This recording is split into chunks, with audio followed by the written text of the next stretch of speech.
willpower only gets you so far. And then you have to kind of hack your brain and your processes to build systems to make it easier. And you don't do it all at once, but it's cumulative. You do it over time. You determine what's important, and then you just have to adjust.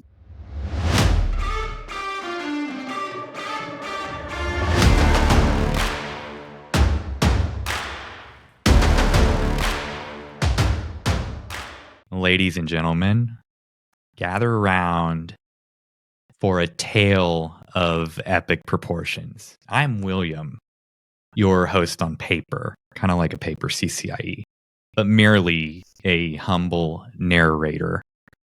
Every story, though, has a hero. Harry Potter had Lord Voldemort, and the Lord of the Rings had Frodo. Star Wars had, Luke, Leia, and Rey. They don't have anything on the co-host of the Cloud Gambit podcast, Eyvonne Sharp. How are you doing today, Eyvonne? And did you wear your cape? I just participated in a series of tweets with Kelsey Hightower about how hero worship is a problem. I feel like you did not absorb the meaning behind those tweets. That is exactly. I'm glad you caught on to that. That is exactly why. So I went through and read those tweets. That sort of drove the intro. It's good to have fun sometimes. Yeah. It's and my little quip back to Kelsey was that basically when you put somebody on a pedestal, their only option is to fall off. So you've now put me in a very precarious position, William. But it's okay. We're still friends. Thank you. Continue to be the co-host on the show, please. Okay. Yeah, I don't want to. I don't want you to rage quit mid show. we could do that, but we would do it for the views. For sure. So I think the first topic that you brought up. Do you want to go ahead and kick us off? Yeah. So today, William and I are just having a conversation between the two of us. We thought it'd be good to do that every now and then, but it seems timely that we should discuss storms, infrastructure, and all those fun things, and how, as technologists, we think about how to protect our infrastructure and our systems, and just the impact of all of the crazy weather that we've seen lately.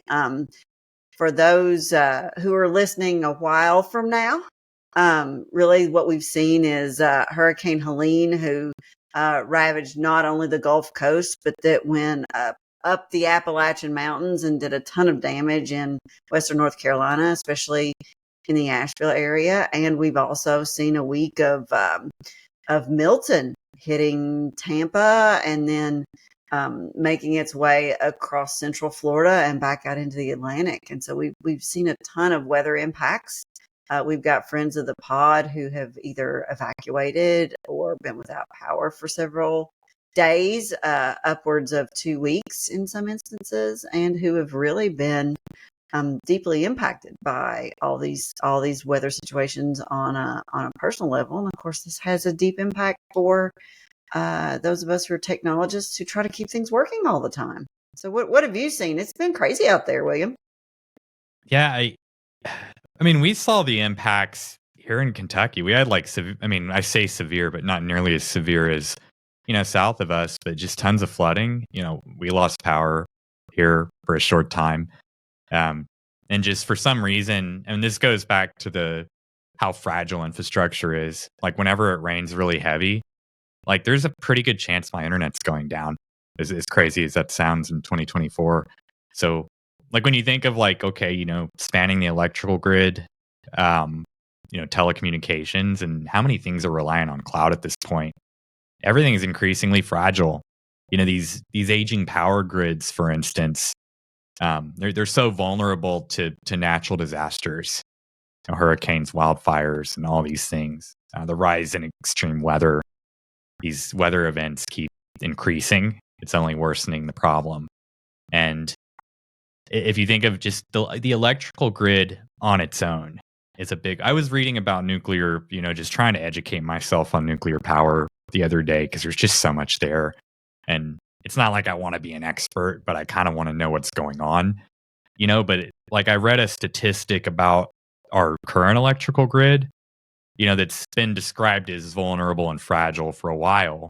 But I was reading, and I'll have to go back. This will be in the show notes. I don't have the link handy, but I think it was to the effect of like it was like 70 or 80% of like the transmission lines and like power transformers and such in the US are like over 30 years old. So they were built, designed, and deployed for a different world. Like we live in a different time now that's just got a different set of challenges, and that's a huge problem. Well, and as I think about, the industry that we're in, back in the 90s, which I remember, there was a ton of infrastructure building going on, and that was focused around fiber connectivity. And, connectivity was the rate limiting factor for getting the world connected to the internet. There are also some interesting things going on in the late 90s with Y2K and concerns that all of the world systems would just grind to a halt because of 2-digit dates. And during that time, there was this rise of doomsday prepping. People had, vaults of canned goods and food and there was this, palpable concern of just preparedness, among a certain group of people. And it's interesting because I talked to a friend, earlier this week who was like, like I've never been a big doomsday person, but I'm thinking maybe I should break out the ham radio and refresh myself on how that thing works. And where I was getting to on the connectivity issue, like in the 90s, our big rate limiting factor was fiber connectivity. I think over the next couple decades, it's going to be power. And I think we are in need of, as an industry and as a society, of new technology to generate power. Maybe we're talking about smaller form nuclear power. Maybe we're talking about new advances in solar even in our homes. But I think, if I were advising somebody who is mathy, is physicsy, is sort of engineering focused, I would probably to encourage them to take a look at power and understanding electrical generation and things like that as they go into college, as opposed to maybe 10 years ago, I would have advised a more coding computer science approach. But I think that the growth in power and the need for specific power solutions is an emerging industry that we're going to see come up in the next 5 to 10 years. And it's going to be, it will be established by then, I think. But in the next 5 years, we're going to see a huge boon in that world. That's my prediction. You can come back in a couple of years and see whether or not I'm talking crazy, but I really think that's what we're going to see. I mean, I see the big trend towards nuclear and lots of conversation. Like you just said, the small form factor stuff. And if you look at other countries are investing so heavily in nuclear, China specifically. And they say that all this AI stuff, it's like the new arms race. Well, if that's the arms race, the thing that has to power the arms race is power at the end of the day. And if you don't have the power, the more stuff, it's kind of like, someone I know in San Jose was talking about I got this electric vehicle, they really want everybody to have EVs here, but then, I couldn't charge it because it's too hot outside. And then we were like trying to figure out if we were going to be driving anywhere this weekend. And I was just thinking, that sounds terrible. Like that's a indicator right there that the power grid is not where it needs to be for, broad electric vehicle adoption. So everybody's plugging in their EVs, but then you have these data centers everywhere, and you see AWS, looking at, they're investing R&D, for nuclear. That's in Microsoft as well. I was reading about Microsoft as well. It's just, it's the energy source that really is the clean energy source that can meet the current and future power demands. But there's also the sticky history of nuclear, reactors, which I think sort of stymied the innovation over the years. So sure, it is, sure. Yeah, we're a lot smarter now. Hopefully, I say that, but is the technology's come a lot further. We have a lot more data. We have just a lot more that's happened that I think puts us in a key space to do this, more safely, de-risking it. Well, and I think, the couple of very simple premises that are driving my prediction are that it's pretty clear that we don't have enough power today. And that we're going to need more. And at the end of the day, the market will solve this problem if it's blocking revenue generation. Like from an American perspective, if we lack something that is clearly blocking these large organizations' ability to generate revenue, they will come up with a solution. And so I think there will be a market for people that are interested in solving those problems. But because it's going to be absolutely necessary for economic growth over the next 10 to 20 years. So it's a very simple, like, follow the money kind of an analysis. For sure. Yeah. And I think that our government has to slightly adjust, to some of these changes, because I don't think, as far as like regulations and whatnot, we're too friendly towards the idea of, nuclear. But I think things will adjust and course correct as time goes on. Like I would love to see a resurgence of really solid infrastructure building from both state and federal governments, because we did a lot of that. There's the interstate highway system, of course, that happened in the early 20th century. There was, and then there was a series of dams that were built in the 50s and 60s. That's a whole nother line of conversation when we're talking about infrastructure and the storms that we've seen. There were a ton of dams built, especially across the Southeast in the 50s and 60s, that now need maintenance, two of which we saw fail because of Hurricane Helene, which caused additional suffering, right? And I would love to see a new golden age of infrastructure that, includes repairing some of these dams, and that also has a nuclear power focus to really create economic generation for the next, not just, decades, but century. Frankly, I feel like that's something that we need. Yeah. And the sooner the better, too, because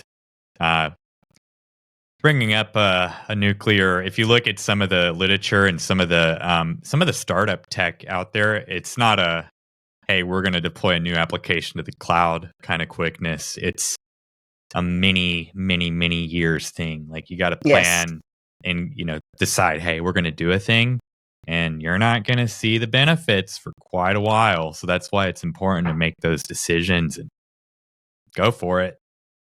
It's more like chip manufacturing and less like application building. Yes, it's very waterfall. Believe it or not, that's a methodology that still makes sense for very serial processes that are long term. And yeah, but it's absolutely something that we need a resurgence of. For sure. So the next thing that I actually had, I don't know if you remember, this is a topic we had a while back that I brought up. And it's been many months now, but basically where my son goes to school, I was talking to another dad that works in tech, and he happened to come, I think we're connected on LinkedIn probably, but he came across the podcast and was like listening, and he's just like laughing, and he's like, how do you, just your time management, you've got like all these kids and you have this podcast, but how do you work in the time management after you work your 40? Like, how do you do things? It just seems like things would be haphazard. And really, there's not an easy answer to that. Time management is like the hardest thing, and work-life balance, navigating a career while still being a human, while still being a mother or a father, and not letting those things slip through the cracks. And, you know, really my answer to him was, well, there's not, at the end of the day, it's usually like I always log out like 5 or 5:30 unless there's, certain circumstances going on. But the problem with that is usually I'm logging back in later after the kids and family are asleep at like 10 or 11 if I had, to really grind and get things done, where it's quiet. I don't have a lot of meetings because it's later in night, hopefully no meetings at that time. And that's like my time to actually do real work. And that's a challenge because then your sleep suffers. But another thing that, just more and more as I get older is like you learn really how to set boundaries based on the circumstances that you live in and the type of, all things go into it, like the type of parent you want to be. Like if you want to have some hobbies, like you just have to learn how to time box. Time boxing is a good thing, I think. I am like maybe 50% successful at time boxing, but I've been working on it. But yeah, finding a way to fit these things, there's no easy way to do it. Thoughts? Well, I think I, and just some personal background on me. I've 4 children between the ages of 25 and 9. We have a very involved like personal life. We have social commitments, and things that we do, personally that are deeply important. And then, I have a career and have had a career and written and podcasted and maintained a day job. And so, and I have a lot of experience kind of navigating this thing. And I think for me, like, you have to start with what are my priorities? You have to figure out what the things are in your life that are important to you, and how you want to prioritize those things.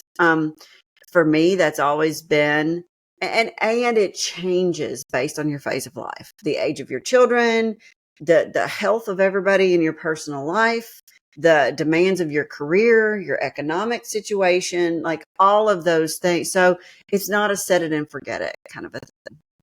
And so for me, I've always been like, okay, what are the things that are most important to me? I have people in my life that need me, and I'm absolutely going to be sure to devote time to them. So you got to figure out what that looks like. And then like, hey, it's really important to me to be great at my job. It is also really important to me to take care of my personal, physical, spiritual life. And those things all exist at the same time. And then you've got to look at your obligations and figure out what will work. And at some point you're out of time and you got to make choices. And, and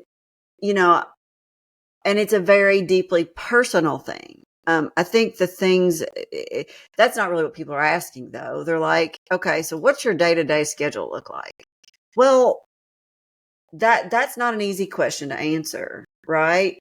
And there are tools you can use, right? Keep a list. Like to me, like somehow you have to have a list, whether it's a Kanban board, whether it's your calendar, whether it's a Google Doc, whether it's your notes on your iPhone. Like I don't really care what tool you use. You got to have a list of the things that you got to get done. You've got to have a calendar that keeps track of all the things. And then you've got to have some sense of, like you were talking about, time boxing. And for me, what that has meant is, as a rule, my work day ends at 5 or 5:30 because of the people in my life that need me. Now look, there's flexibility there, right? I mean, I've, had kids with severe food allergies, and the dietary requirements of that have been a burden, and I've had to build systems to understand how to manage that. There have been times when there have been health challenges that I've had to flex on the work side for. And then there are times when there have been work demands that have required some flexing in the personal life. I think for me though, the other thing I really want to be sure that I'm clear to say, because oftentimes I get the question, so how do you do this as a mom? Well, to me, the answer to that question is like, I'm not alone in this life. I have a husband and partner who's completely competent and capable and active in all of our life. Like we both are completely capable of getting the kids up and out of the bed and out the door. We are both completely capable of fixing a meal. We divide household duties based on our preferences, right? But I have a fully competent, capable, grown up partner in life. And that allows me to accomplish things that I couldn't accomplish if I did not have that. And, and that's just life, right? You've got to look at what your life looks like and figure it out based on your priorities. And I think that's where people go wrong sometimes. They don't really sit down and think about what's important to me and where do I need to spend my time over the long haul. I love that answer. It was kind of long. Setting those priorities. Like if you say your family's first, like if you're building this list, like for you, like might be spiritual number 1, family number 2, or and then hobby or work number 3. But like setting those priorities and actually prioritizing those things.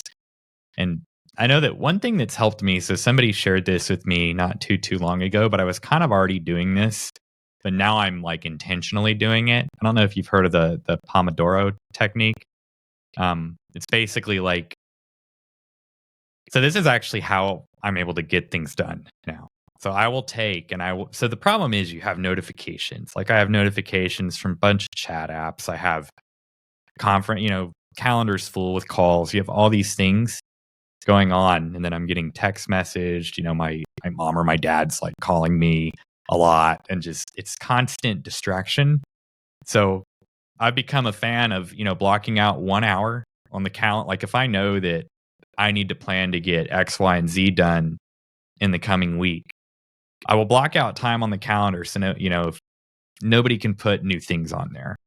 And I turn off and mute notifications across the board completely. And I will do like 100% of my focus directed at a single task. And usually it's the things that involve that focus, like creating a PowerPoint or putting together something for a forthcoming meeting, or getting even writing code or getting something done with the Terraform or the Python. That intentional 1 hour of focus, you'll be surprised at how much you can get done when you don't have the other noise. So this Pomodoro technique has been like, really, if I didn't do that, I wouldn't get probably a quarter of the stuff done that I, just because of all the distractions. Like if you're constantly looking at all the notifications, all the distractions, this and that, you don't have any focus, and you can't intentionally, produce quality things, it seems like, or it's very hard to. Well, and yeah, so like there are times that I just block out. Like I have, for example, for podcast recording, there are just times that we've set aside, and I've pre-blocked out on my calendar as if this is a potential recording spot. This is what that's available for. And it's there and it's on my calendar. And then if something gets scheduled there, I'm pretty good at keeping my obligations to other people. If I've got time on my calendar devoted to it, I will do that. I am not as great about keeping the obligations that I make to myself on my calendar. That's something I personally need to work on a little bit. And using a system similar to what you've talked about. But I also think, like, you've got to find a system that works for you. And I think if you're looking for those, like things like getting things done, even if I don't adopt that full methodology, but understanding the concepts behind it have really helped me. Books like James Clear's Atomic Habits, right? The idea that you build habits and that there are things that you can do and build into the fabric of your life and how you operate that make all of this easier. Because if willpower only gets you so far. And then you have to kind of hack your brain and your processes to build systems to make it easier. And you don't do it all at once, but it's cumulative. You do it over time. You determine what's important, and then you just have to adjust. But for me, like, everything's a system. Like, I have a system for how we get groceries every week. It's very simple, but it works for me, and I do it every week. When I run out of for something, it goes on my shopping cart app list, and then I do an order and I go pick it up the same day every week. Like, I just have systems for those kinds of things, and they may involve technology, they may not, but for the things that have to get done, you got to figure out, you can't just do it when you think about it. You got to have a system. I think for me, that's the biggest thing. You got to figure out what are the things that have to get done, and how do I build a system to reduce the friction as much as I possibly can.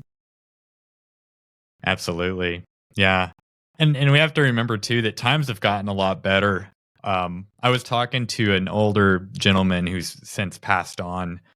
This was a few years back, or I guess it's been about 5 years back. But he was he was at the point where his son had him in the gym, and he was just like, they're walking and they're trying to stretch, and he's just trying to stay active. But one time I was talking to him, and he was raised somewhere in the hills of Kentucky, and he was like talking about the first, when he got married back in the, I want to say like 1920s. I don't know, long way back. But he's like, yeah, we were, putting in, we wanted to have like water, and we were getting our water from the well. But he's like, we were adding on to our home, and he's like, we ran into limestone, so we had to grab that dynamite, and and I'm just thinking, okay, nowadays, like, can you imagine, like, oh, yeah, I was upgrading my house, I ran into some limestone, I'm going to go grab the dynamite and blow the sucker up. Like, yeah, not a chance. So things have been more, things are definitely more convenient now, but the challenges almost have like moved up here. It's a lot of mental hurdles, and there's so many distractions, and there's always so much to do. It's like more. And it's just a battle we fight. I think part of knowing your priorities, like at some point, you have to decide, first of all, what you want, and then what's enough. Right? The place where I see people run into problems, and some of this is because we are in the sphere of people that want to be highly productive and that want to get things done. The problem that I see in this community is not so much that people don't do enough. It's that they don't know when to stop.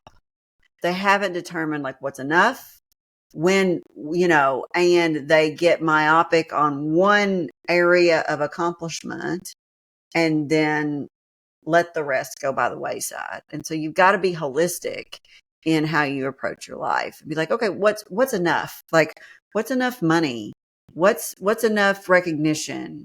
What's enough, and especially in our professional lives, and then to just actively make a choice that, hey, I am choosing. There are projects that I still have regret that I didn't do, or that I stopped, or would've. But I was in a phase of life when I made an active choice based on everything else going on that I didn't want to make that sacrifice. And there's nothing wrong with saying, this is the choice I made and this is why I made it. I'm in a different phase of life right now. I might make a different choice today because the calculus is different, because a lot of the variables have changed.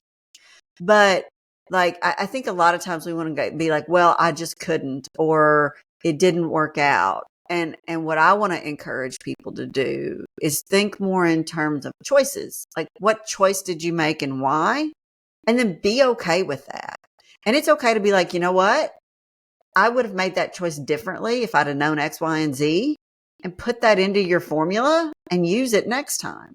But I think a lot of times we behave as if our life is pushing us around. And look, sometimes it does. There are lots of things that happen that we would not have chosen. At the same time, what choices did you make given those realities? And why did you make them? I think that's a super important concept for us to think about.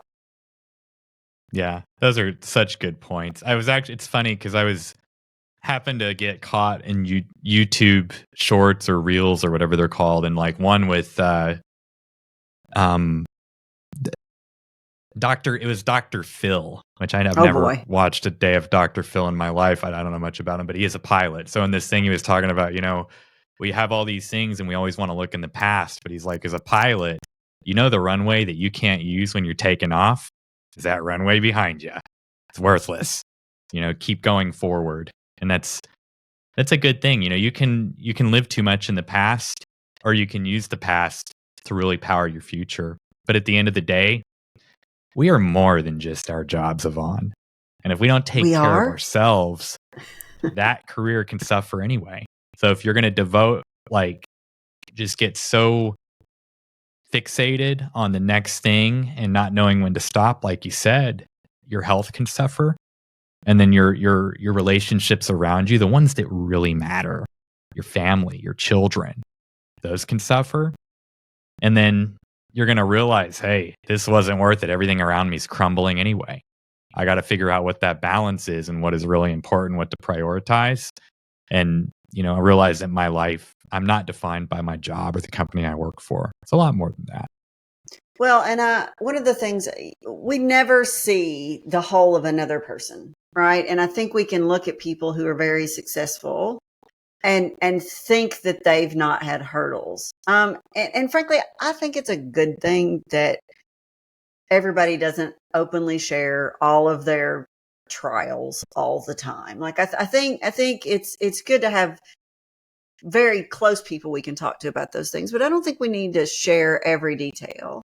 But I think the fact that sometimes those are opaque to us, we don't realize that they're there. And I think the thing that I've learned is that often even the highest performing people have things that they're struggling with that they are just overcoming or managing. Whether it's with their own health, whether it's with, frustrations, trauma, tragedy from their family of origin, whether it's, like kids with disabilities and severe needs. I've seen people do incredible things in those situations. And so I'm not saying that just you can ignore those things and still do amazing stuff. I'm not advocating ignoring them at all. What I would advocate, though, is look at the objective realities for your life and then figure out what makes sense for you, right? And don't let those things put you in a situation where you think you're helpless. You make a choice based on a reality. And I feel like if we all approach the world that way, we would be more effective. Our communities would thrive, and we might even be a little bit more empathetic and allow people to make the choices that they need to make based on circumstances we may know nothing about. I can't even add anything to that. That was great. Totally agree. And these are things that everybody should be thinking about. It doesn't matter what your career is. Yeah, for sure. Great. Yeah. I mean, how do I be a human? And for me, like there's that quote that's attributed to Socrates that is, an unexamined life is not worth living. And for me, it's always been super important to me to live an examined life, to like have an idea of why I'm doing what I'm doing and to have some sort of a framework for making decisions. So that's where that comes from for me. And, all right. The last topic that we discussed for today was one that you mentioned. And I can't wait to hear what you have to say here, because what you have, the way you titled this is how, as leaders, do we tease out bad ideas? Because what you have said is like, if somebody comes to me and is like, hey, that's just a terrible idea. He's like, I'm usually pretty okay with that. Like, but that's my personality. But there are some people, like if you go, hey, that idea just sucks, they're going to get defensive and they're going to dig their heels in. And so what are some strategies that you've used to tease out bad ideas, or maybe that you've seen other people use to tease out those bad ideas? Yeah. So the first thing is like, I had a leader a long time ago that was always like, there's no such thing as a bad question, and there's no such thing as a bad idea. And I don't know, I'll just say that like this last year, I've seen a smorgasbord of bad ideas that like not very much thought with our brains went into these things. And the thing is, it's not just at work, it's everywhere. It's with your children. Like my son is a very creative 9-year-old. He has a lot of good ideas. He's got some crazy ideas. And I'm like, hey, buddy, let's talk about this. And we'd have to change the laws of physics to make that happen. Yeah. So like on a professional level, though, I was always, when I was grinding and trying to figure things out, the best response for me as a person was the least amount of words and the most direct. And I would think about things and formulate things in the background, and it would force me and challenge me to come up with new ideas and figure out why something wasn't exactly good. And I had one ex-army boss a while back that was just the most savage with feedback. He would come, he would not make anything. I mean, it was like he was still in the army as he was critiquing and giving feedback. It didn't matter who it was in front of or how it was delivered. It was direct, fast, efficient. And I thought that was awesome. It was good for me. But I did see other folks struggle with that. And one of the things that I realized over time, especially when I had my own direct reports later on down the road, was what I really want. So I want to have a good relationship with my direct reports. I don't want them to be afraid of me. I want them to learn, and I want them to progress, and I want them to grow. Well, at the same time, you have direct reports that are going to come to you that have some, like, immediately, like maybe you've been around a lot longer and you're like, okay, yeah, in your mind, you're like, yeah, that's not going to work. And I know why it's not going to work. But instead of going and saying no and squashing their beautiful minds and their creativity and their, wanting to change the status quo for wherever you're at, I found that the best thing to do almost all the time with my children, with all these things, is just to ask questions. Come into the conversation like you would come into any conversation. Like if it was surrounding the best idea in the world, like I would come into that conversation just the same way that I come into a conversation talking to someone that had a pretty interesting, maybe a bad idea. But the way that I approach it is like, let's ask some questions. Because if you ask some very simple questions about said idea, and that makes that person think about these things. And as they think about them, you can most of the time see the light bulb turn on in their head. And usually it leads them down a path of, okay, wow, I really didn't think that through, did I?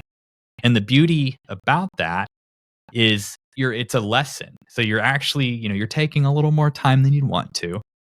Sometimes it can be a time intensive activity, but you're showing them how to think and like how to process things. And, without, putting the thumb on the scale and just, wiping the floor with them. Like it's a team effort, and you're growing them at the same time. And it grows you at the same time too, because it teaches you how to have patience for others. Because, hey, let me tell you, I've been doing this for a long time, but if you have somebody coming in the industry that's like fresh out of college, maybe a year or two of experience under their belt, they have a different view, a different lens, a different perspective. And, being able to understand new people, new ideas, and how to effectively grow those people and show them how to think, it's almost symbiotic. That's what makes a team, in my opinion, successful, is when you can do that. Any thoughts? Well, my first thought is like, Socrates shows up again, because really what you're describing is the Socratic method, right, of learning by questions. And I think like that self-discovery is super important. I think the point that you make about, early in career folks coming in, I think sometimes those of us who've been around for a while get the mentality that like we just need to teach them how things are done. But I think it's also important to really not just acknowledge, but embrace and, let it seep into our being that people early in their career are going to have energy and optimism and perspectives that we don't have and that we desperately need. And that those things have value. And also through the process of asking questions and sussing out their perspectives, it will make us, hopefully our whole team and our organization, better. Do you have any specific questions that you kind of start with when you're walking somebody through this process? They come to you with an idea and and in your mind, you're like, we tried that 4 years ago and I know how it went, and that's not going to work for whatever reason. Like, do you have a series of specific questions to share? They're all of course scenario based, but like one thing, when I worked in like larger organizations, the big thing was like a lot of folks would come to the table with, I remember network automation was one of these things. And I'm a big advocate for all things automation. And we had a super smart young person come in and just, how hard it is. These big enterprises are like steering a barge, when you have a younger person come in and they're thinking they're still in that kayak and they can just turn around and go the other direction and switch directions easily. So, a lot of times, it's just like, okay, yeah, that is a really interesting, that's a great idea. Well, have you thought about how are we going to pay for that, or what is actually going to cost something out of this whole process? And what other teams, okay, if we were going to operationalize this, what other teams does it touch? Well, how are we going to, so you just sort of expand outwards with all the things that thing might touch, or their cost implications involved. Does it really change the operational process or the change management process? When you start asking questions about all these things and you realize, oh, I can't just go and stand up a VM to run this software and just start doing things in a Fortune 50 company. It's not the way that it works. Like, there's a bigger picture there. And the thing is, you just got to zoom out a little bit to see that bigger picture. And I think that's the whole point of it. So getting an individual to actually zoom out and see the forest from the trees and all the interconnected things. And maybe it is a good idea that you can actually execute, but maybe it's a timing thing. Maybe instead of you going and wanting to get this done and wiped out in a week, maybe it's like depending on the company and the size, like a year-long thing to make an impact. Yeah, I think that time perspective is super important. And I think one thing that we have to be cautious of in this process is that we're not just trying to overwhelm the person and their idea and DDoS them with questions. What about this? And what about that? And what about, the whole conversation needs to be geared toward, all right, how would we make this a reality? And be very focused on, okay, what are we trying to accomplish? And how would we actually do it? And you touched on some of that, like what buy-in will we need from other teams? What would have to be true? I think, and also what is the bare bones, simplest starting point? Back to Gall's law that every working complex system once evolved from a working simple system. Like what is the simplest iteration of this idea that we could iterate and prove it out? And sometimes that may mean allowing a person to run with an idea and doing some discovery in a low cost, low risk way where they're like, yeah, I tried this and this is what I ran into. And maybe you're thinking, yep, knew that would happen. But the self-discovery will create growth. And you know what? Every now and then, maybe you're wrong. Maybe they're successful and you were the one missing it, right? Like, but that never happens, William. You never miss it, right? Yeah. That's one thing. Yeah. I mean, calling it, admitting. So leaders that I've had that were able to admit that they were wrong and actually talk about it and explain. Because one thing too that I've seen a ton of, and this has even happened to me earlier on in my career. And this is one of the things when I was in charge of people, you have to, if you know the system you're working in, if you know the organization you're working in, you have to teach your people how to advocate for themselves and their ideas. Just like, for instance, if you have a great idea, one thing that I learned in large companies is if I have data to support something and I can use some good campfire storytelling and tie it back to the business, those 2 points, I'm going to have a better chance at getting an idea across the finish line. And I've seen so many, like side by side, I've seen so many bad ideas win over good ideas because the bad idea had a better storyteller and somebody that could tell and advocate for the whole thing much better than the person with the good idea that just came in and was like, this is so obvious. Like, right. Why do we even have to think about it? And we just live in this world where we have to talk beyond tech speak at this point. If we want to get something across the board, it's just, we have to. And it's so easy. I think for me, I've always deeply valued brevity and clarity. And there's absolutely a place for that because some of y'all just talk too much and say too little. At the same time, you have to help people get there.